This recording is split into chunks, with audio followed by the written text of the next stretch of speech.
welcome everybody to Clay Art Centre. You're very welcome to join us tonight to meet and listen to Syd Carpenter. I just wanted to say thank you to Syd for joining us this evening, especially because it's International Women's Day. So I'm super proud to have Syd here with us tonight. Okay, so Syd is a professor of studio art at Swarthmore College in Pennsylvania, and she is going to take us on a little journey tonight about her work, her development, and she's going to share some of the pieces from Concepts in Clay. And I'm going to hand it over to you, Syd, and you can take it away. Okay, thank you, Regina. And first off, I want to thank the Clay Art Center for inviting me to talk to you about the work. And also, I'm very happy that all of you were able to join us this evening.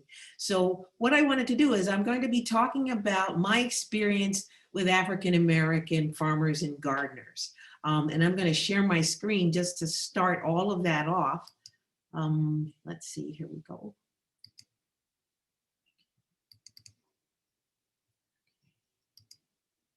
Okay, so the idea of African-American farms and gardens and how it impacts my work comes out of just being the daughter of the woman on the left. That's my mother.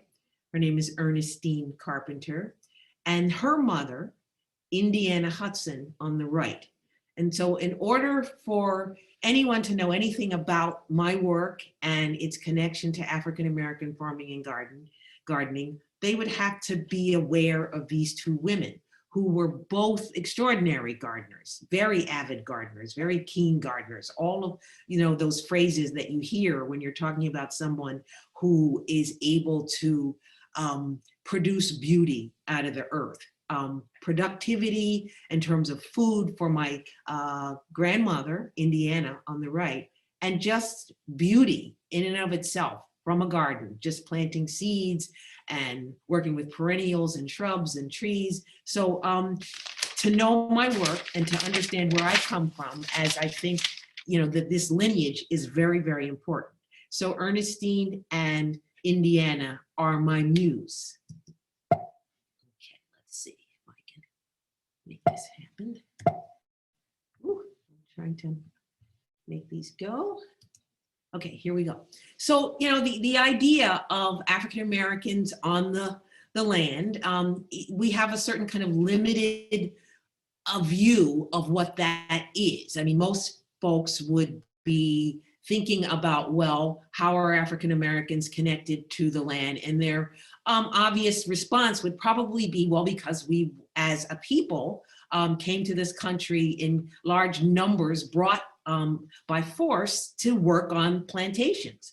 And so most people might think about that as the origins, or at least the primary source of information that they have about African Americans on the land. So this would be something that would come to mind when you're thinking about that.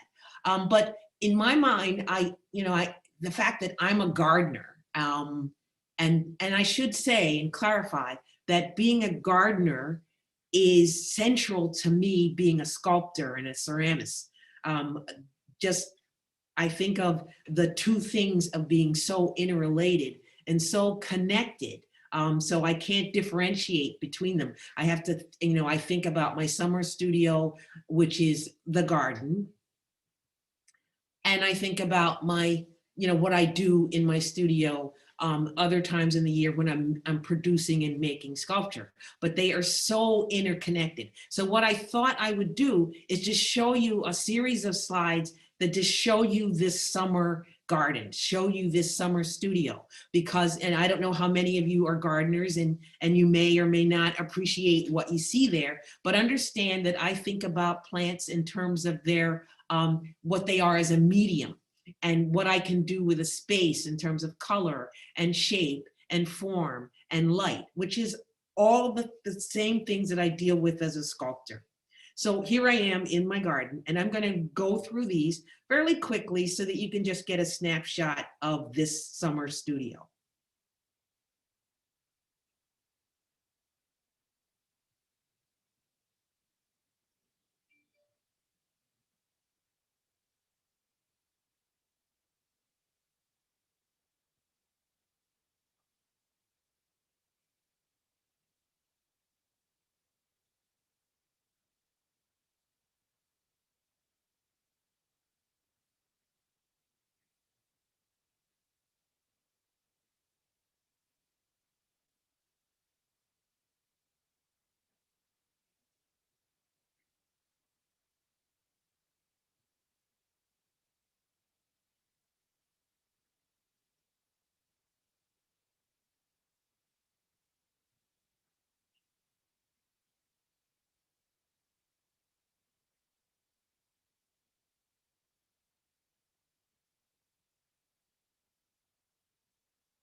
Okay, so out of that, coming from, that kind of change and evolution and variety and just the impact of it, the unpredictability of it, I have to go into that and find sources for sculptures, objects.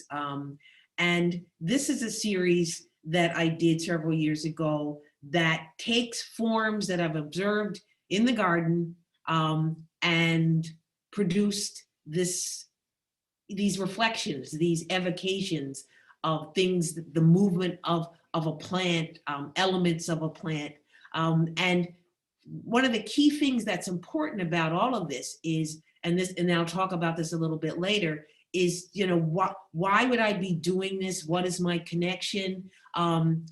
To making, as an African American who, for the most part, most folks don't associate me with having those kinds of deep connections to the earth.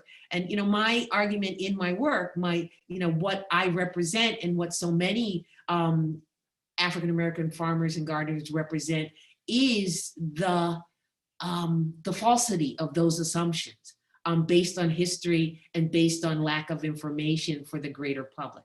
So, on the far left is a piece that's called Potion, and it basically reflects, or at least starts to imitate the movement of vines. So I've been very, very interested in the way plants move, and they typically move in this kind of spiraling configuration. As they're growing, they twist through space. And I love that as a form. And it's something that I wanted to evoke in the work. So I should also say, in terms of scale, each of these pieces is about human scale, so a minimum of 5 feet. So there's also this sense of the, my own body, our body, as these things move up through space. So the size of them allows them to occupy space, which I think is really important in thinking about how a sculpture itself is going to be evocative of this kind of muscular, vigorous movement that is almost imperceptible in plants, but is so responsible for the feeling and energy that at least I get from being in a garden and being aware that all of this is happening. This idea of the transient, the ephemeral, and how things are always in movement and changing. So, this series reflects that. There are parts of it that obviously are human, like the bottle. When you see the piece on the left, you see the kind of wheel at the top of the one in the middle. You see the circles of the piece that is on the right, and also that it's wrapped. So there are all kinds of other narratives that get incorporated into this, but I'm using the energy, the form, the movement, the configurations that I observe in the garden. So this is a piece that was that is on permanent installation at the Philadelphia Convention Center, and it's called Internal Workings, and it's probably about 20 feet in length. And once again, you can see I'm really using that spiraling configuration to animate this form as it moves across this very, very large wall, and how it interplays with the light. There's a sense that the object itself can move, and that's an important component of my work, is that I've always challenged that idea, or at least the reality, that clay is such a fragile thing, and it has to always be stable, and it has to have a flat bottom so that it doesn't suggest that it is unstable. And I like to bring that sense of instability and change into my work. And that's an important part of my sculptural mission, working with clay as my primary medium, is to think about ways that I can animate it and get it off of its flat bottom, so that the thing is interactive with the space around it, as opposed to being subject to gravity and just kind of waiting and stayed. So just taking those risks with just how the thing exists and how it plays with gravity. So these are two pieces that are also reflective of my interest, or at least my connection to that kind of muscular movement. This is a corkscrew liana. A liana, for those of you who go into the woods, you'll see these vines that are growing across the trees, really vigorous. Sometimes they're really furry, sometimes they're not, they're wooden, but you can see them scrambling around and using the tree as a host. And so that was what I was thinking about, not so much reflecting, or at least showing the presence of the tree, but I wanted to show the energy of the liana itself and the power of that, and that, the beautiful form of it. And the one on the right is called Germinating Seed. And both of them are in the 5 to 6 feet range. This is familiar figure, kind of flower-like, bud-like, suggestive of the body.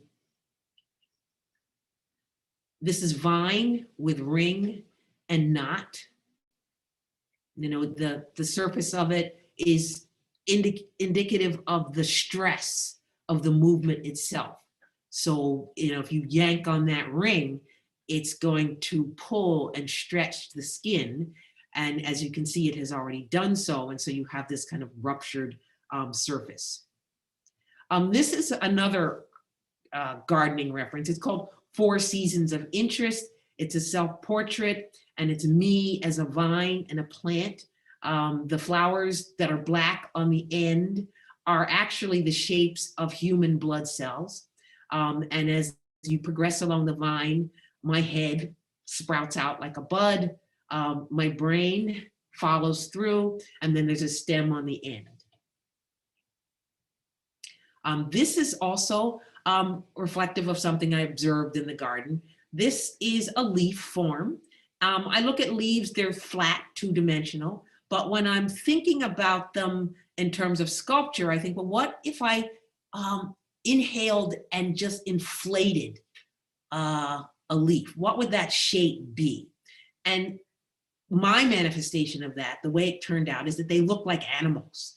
The kind of serrated edges, the curves.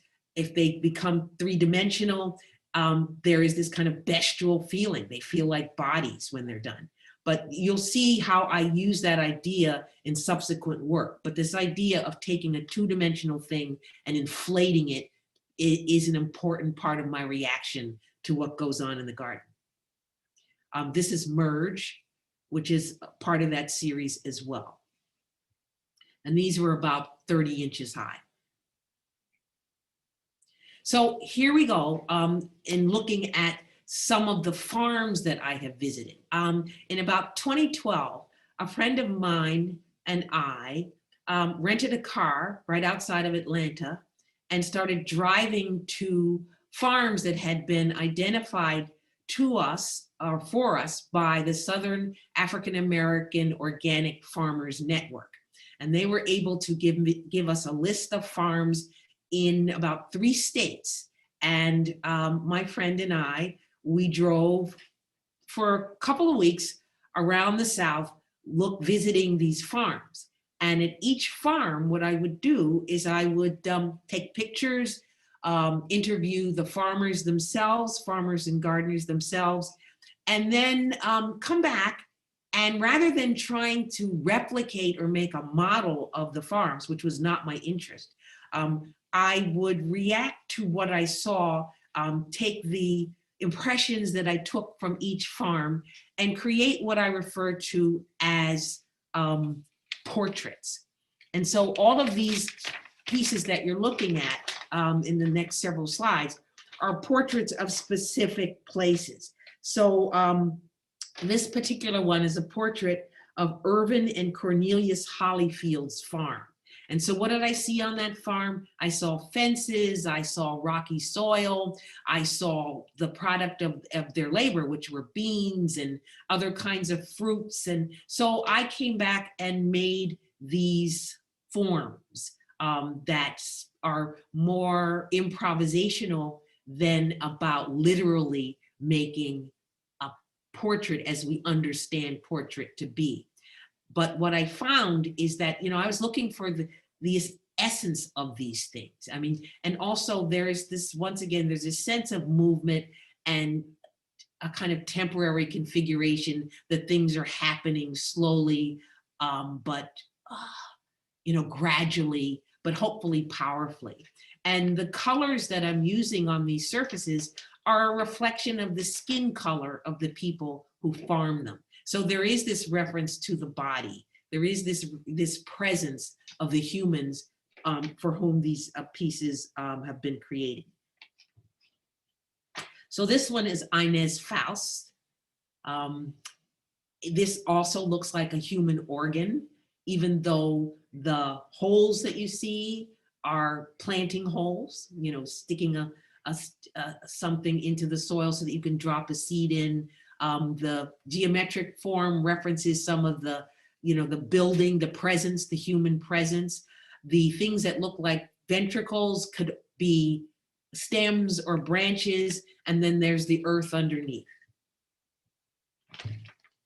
This is James and Flora Page.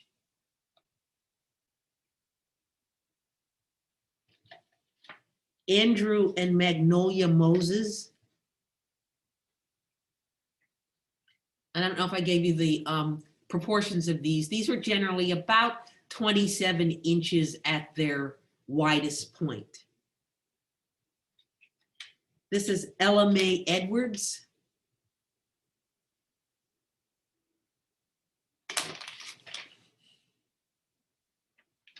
Lucille and Leland Holly. I also did a series, continued with the series, where I started to combine steel with the actual farm pieces. So this is a piece that's about 4.5 to 5 feet high, and the bottom portion that's all orange looking in the slide, that's all steel. And I decided to do that because in displaying sculpture, there's always that issue of, well, how does it live? Some of the previous ones are on the wall, some of them are on tables, pedestals, but I also saw the pedestal as an opportunity to extend the narrative. So in this case, this is Albert and Albert Howard. And Albert Howard are twins, and they had a farm in Monticello, Georgia, and they did cattle ranching and they grew vegetables, but I wanted to represent them as this wheeled vehicle that's moving over a rutted road. And the two of them, that they work together in tandem to create this space, to create this very beautiful farm that they had. So this is another view of Albert and Albert Howard. They have the same name, but one spells the name with an A, Albert, and the other one spells the name with an E, Albert. That's how they distinguish themselves. Okay, this is a show that I just recently took down from the Michener Museum in Doylestown, Pennsylvania. And this image that you're seeing in the front is Mary Howard. And Mary Howard also had a garden.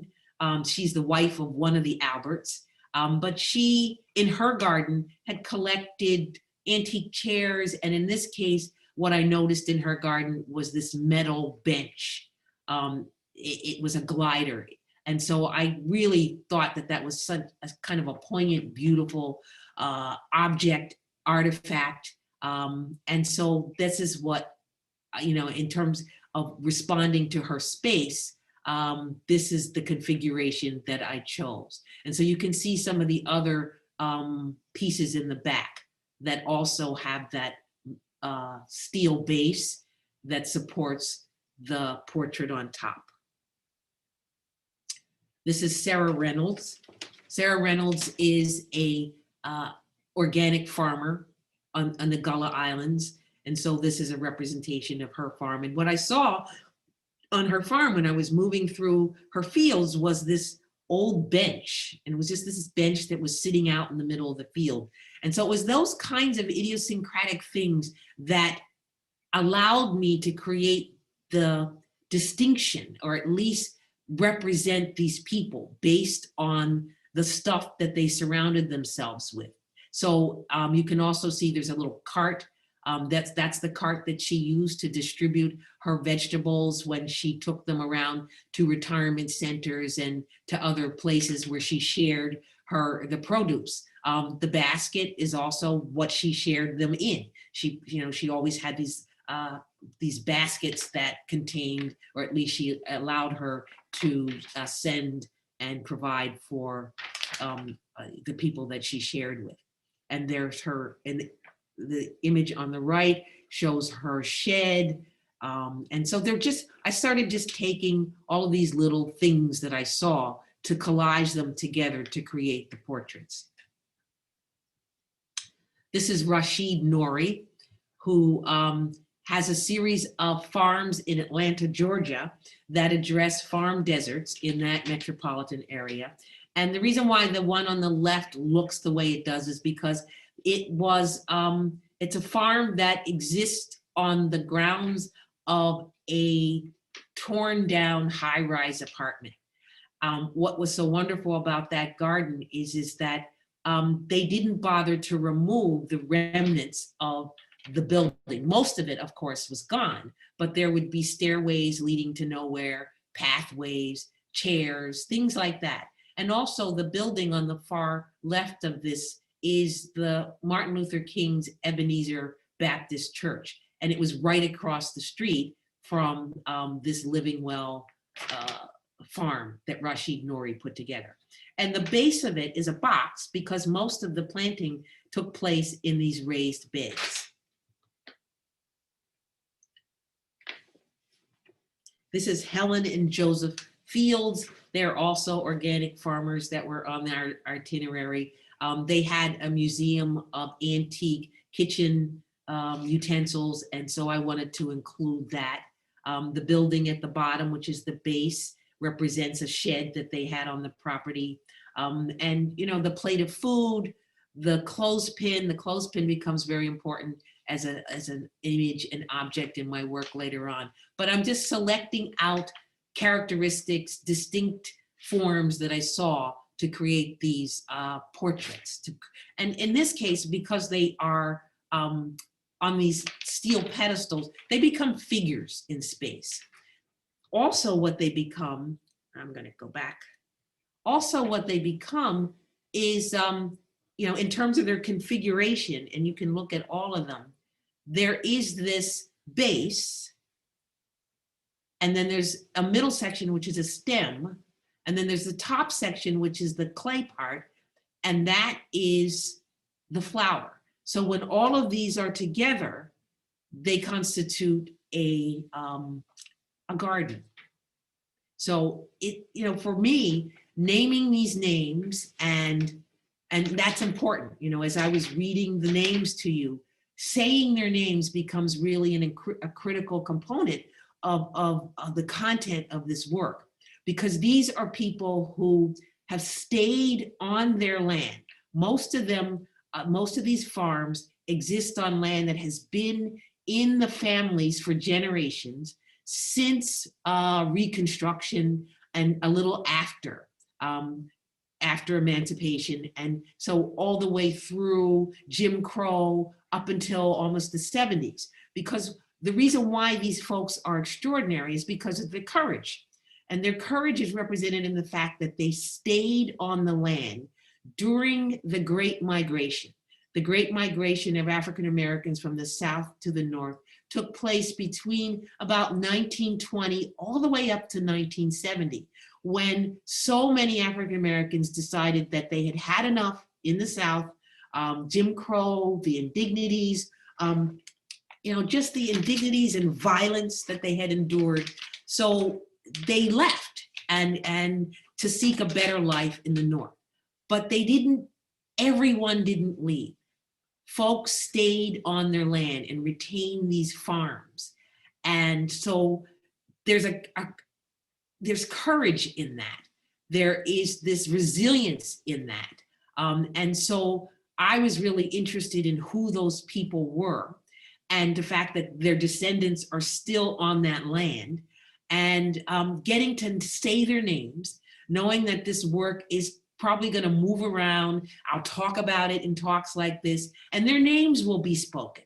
And these are folks who have no reason to believe that anyone would care about their existence or think about them as critical to American agricultural practice over the last 100 years or so.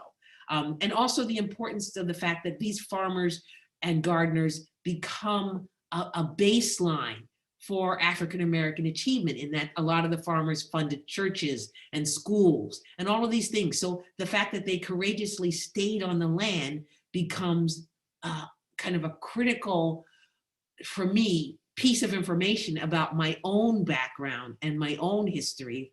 My family no longer has a farm, but when I think about my mother and her mother, somebody taught my grandmother, Indiana Hudson, how to farm, because she had a famous garden in Pittsburgh during World War II, one of those victory gardens. And it was famous because it was quite beautiful. It was in a very prominent place on a very busy Pittsburgh thoroughway over the river.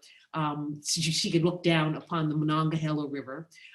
So I became aware of it through my aunt later on, who told me about tending this garden. But somebody had to have taught her. And so she came up from a farm as well. So I'm interested in that history and that legacy, and just kind of uncovering that. So we come back to my mom, who is her daughter. This is Ernestine. And lately I have been working on pieces that celebrate her, because she was an artist in her own way, in her garden, in the way she decorated our home, and the fact that she taught me how to draw. I mean, she encouraged my just my inclinations and my impulses. I wanted to emulate her in her artistry, and that encouraged me to be an artist. And I have to say that when I was a senior in high school, and I was offered a pre-med scholarship to the University of Pennsylvania, and also the opportunity to go to the Tyler School of Art, my mom did not in any way discourage me from going to become an artist. And think about that, for someone in the, a young Black woman in the mid-70s to be able to make that choice to say, no, I'm not going to be a doctor, I'm going to be an artist. And to have my mother, who was in the medical fields, not object. I mean, that was to me phenomenal. But in any case, I have been making pieces about her using the clothespin, because I still have the clothespin bag that she used to hang our clothes on the line. And so I've looked at those clothespins and seen that they look like a female figure, very, very elegant. At least that's my interpretation of it. And I have done a series of pieces around my mother as clothespin in these kind of imagined guises, almost kind of supernatural in her ability. So this is Mother Pin Arises. This is Mother Pin Afire.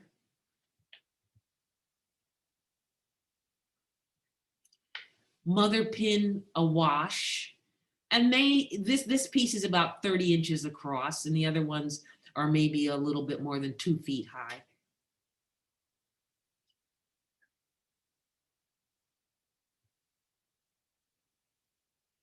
Mother Pin with beans in a bowl. Mother Pin with basket.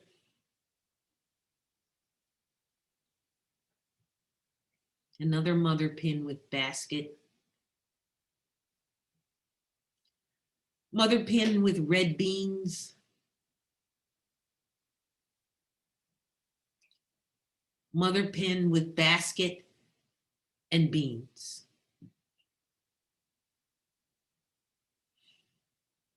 Mother pin with seeds, distributing seeds.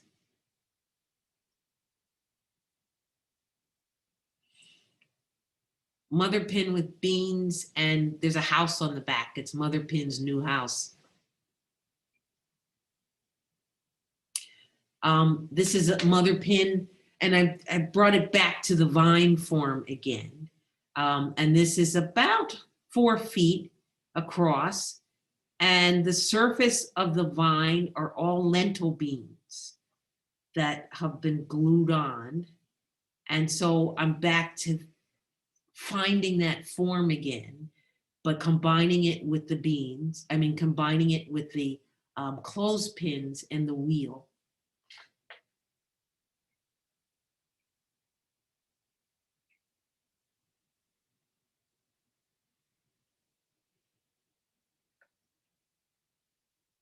And this is what inspired me also. This is something that came out of my garden. So it's the flower of I'm blanking on the name of the plant right now, but I saw this and I knew I was going to do something with it. So that's where that surface is coming from.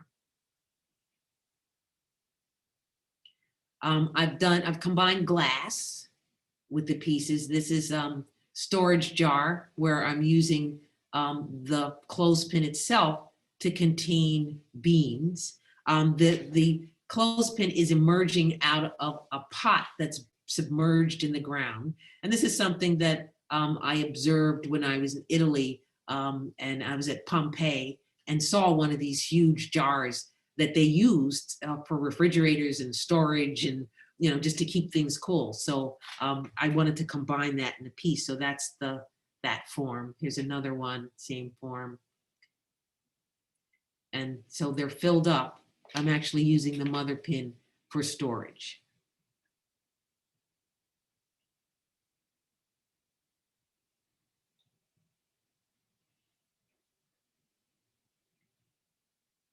Now, this is the last set of slides I'm showing you. This is a project that combines both the gardening and my sculpture.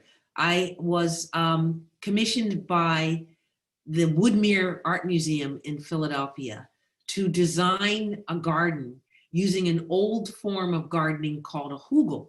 And a hugel is a raised bed, but the base of the bed is made from piles of logs. I think I have, this is what it looks like. You start with logs and trees and other kind of compostable materials, and you lay them into the trench. And as you can see, the sculptural part of it is me thinking about these forms, because generally they don't have this kind of curve. They're just kind of straight mounds that are on the earth. But I wanted to look at this space, and I did a double hugel. There are 2 of them in there. And the sequence of events is that they get piled up with soil. You do layers of soil.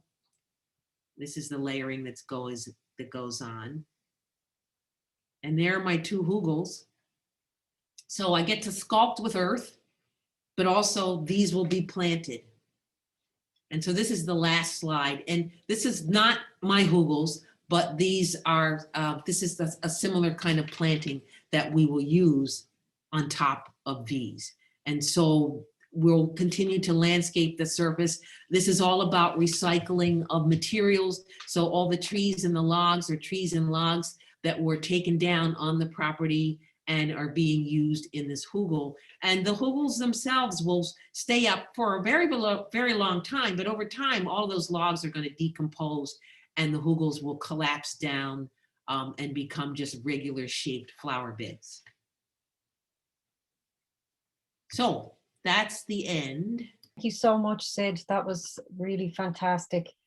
Maybe if you could just finish up by giving a little bit of advice to people starting out or who are maybe in the earlier stages of their careers. Well, first thing, you have to be committed to this. You have to need it. So it's not a project that is something, especially depending upon how intensely you want to pursue it. It's one of those things that for me, it claimed me. And I had to ask myself, what would I do without it? And I realized I couldn't do without it. So you ask yourself that. And this does not mean that if you don't have that kind of intense passion for it, that you need to stop. But if you're starting out, and I'm assuming that you want it as a career, then you do have to have that. Because one of the things that you have to be as any artist is to be very thick-skinned.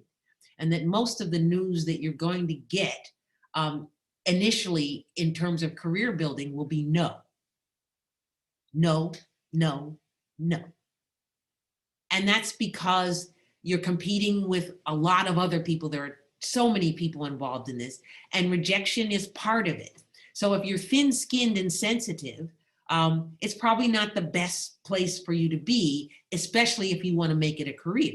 If it's not a career and you just want to do it, just fine, just do it.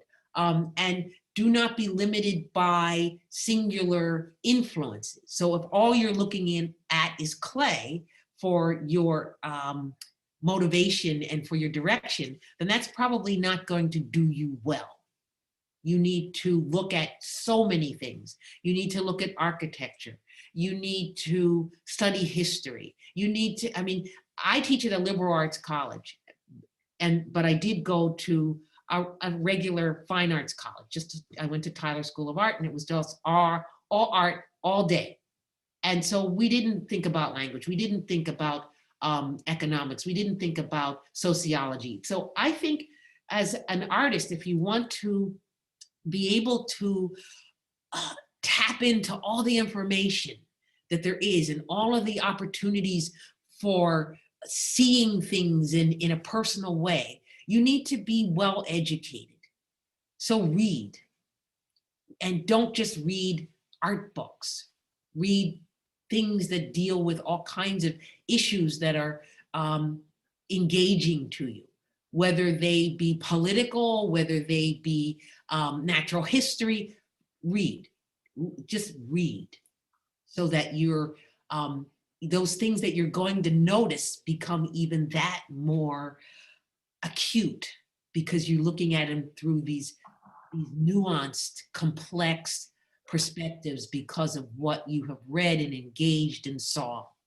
So it's educating yourself, not being afraid to take a hit, finding your people. And when I say that, finding communities that are supportive of what you want to do. And sometimes, dare I say it, it's not always your family, because your family wants you to be safe. And maybe they don't think being an artist is safe, or maybe for whatever reason. But find a supportive community where you can work and be encouraged and build on the momentum that you receive by being in that community.